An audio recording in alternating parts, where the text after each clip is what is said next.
Want to see how I put this together, this thumbnail slash video, as a content creator using Capcut? Well, stay tuned because you're watching Creative Redundancy, the one known as CR. Okay, I started with a blank background, a black one, inserted into the timeline, adding an overlay.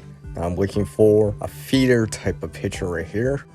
Scrolling over to the side to edit and cropping it down, just getting the seats and putting it down at the bottom. Adding another overlay, looking for a smartphone image. I'll use that one, put it on the timeline there, and scroll over to mask. Select that, scroll over to rectangle, and adjust this. And fine tune this for positioning and for rounded corners. And precisely adjusting this. This took a little bit of time to adjust, but I eventually got this to go. I had to double check it just to make sure it was fairly good. Reposition it to the left side here. Now I'm going to add another overlay, a blank white image, to hide the screen there because I needed a white background. And again, adjusting it so it would fit nicely over it. Adjusting the x-axis there and getting it that seems good enough for me. Just a tad there. That'll be workable. Now I'm gonna add in another overlay here. This robot on a surfboard type of image right here. Position it on the timeline. Go over to remove background. I didn't remove it all, but it'll be usable. And this is why I actually needed that white background from the previous overlay. Just repositioning it, trying to get this angle here. Yeah, that seems good to extend it out on the timeline.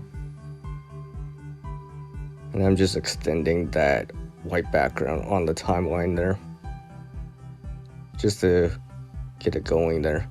Go right there. Scroll back to the beginning here. Now I'm gonna add in another overlay, this laser type effect right here. Insert that into the timeline. I'm gonna rotate it 180 so it's facing to the left. Just adjusting it right there, and yeah, right about there seems good. And what I'm gonna do here is go over and copy or duplicate the layer, put that down below, and move that second one over just a tad. Work on the first one right here by going over and cropping it and getting that. You can see the difference there. And now what I'm doing is masking it and removing the black part on the top left hand side. Now I'm going to the second one and pretty much doing the exact same thing, going over and cropping it. And now I'm adding another masking and removing the bottom left-hand corner. And now what I'm doing here is just selecting them and just adjusting the size, just to get that nice angle and so it would stretch all the way to the right side of the screen here. About right there. Then I'll select the top one and do the exact same thing. Arrange the robot image right there. Yeah, that seems good right there. Now what I'm doing is selecting both of those images, going over to blend and selecting filter for both of them. Now I'm gonna select the robot layer again, copy, duplicate it, put it on the timeline right there. What I'm gonna do is scroll over to edit. Basically, I'm gonna crop it and mirror it at the same time. So it's flipped. So right about there, and then I'll put it off to the right hand side.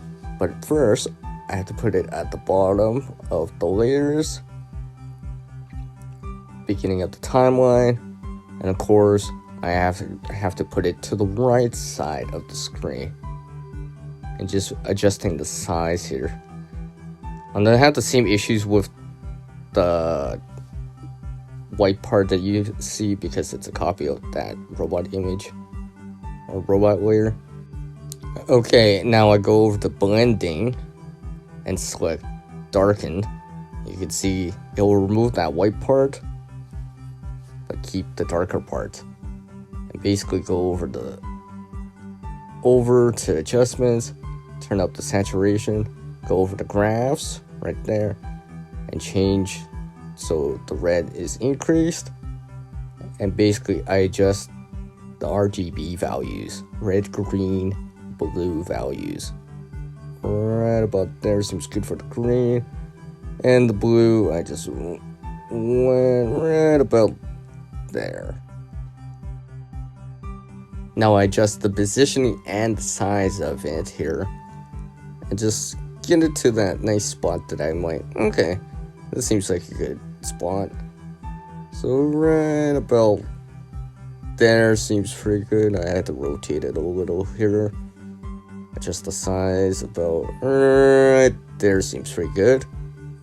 That'll be workable. Now I add in another overlay, a transparent PNG file, the word effect in there. Now I duplicate it, layer it below it, and change it so it's darker in color to make some sort of shadow effect. And just like that, I have a thumbnail, and because I edited it in a video editor, I can animate it or make it move too. If you find value in this, feel free to subscribe and hit the bell notification too. As our world changes, we can adapt too. Skill and knowledge get better with practice. Can't help everyone, but one can help someone.